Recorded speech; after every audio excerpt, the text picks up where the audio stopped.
The next skill we are going to work on is contextualization.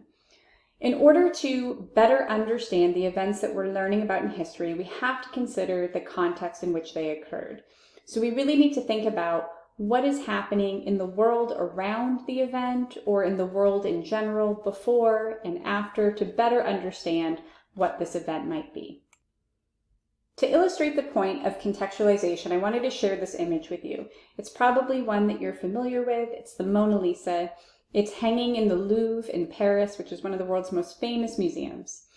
Now, you might see a picture like this on your friend's Instagram and think, wow, that's really cool that they got to stare deeply into the Mona Lisa's eyes.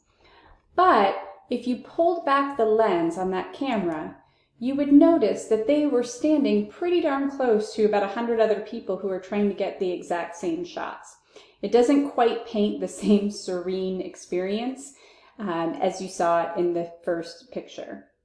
We can do this with historical events too. So here's a historical fact. On February 15th, 1879, President Rutherford B. Hayes signed a bill allowing female attorneys to argue cases before the Supreme Court.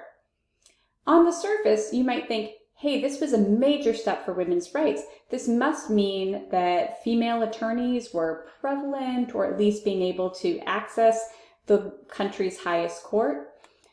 But if you pull some other information into the picture, you will see that the scene for women in law wasn't quite that rosy, and that there were lots of other things going on that really limited women's ability to participate in legal professions.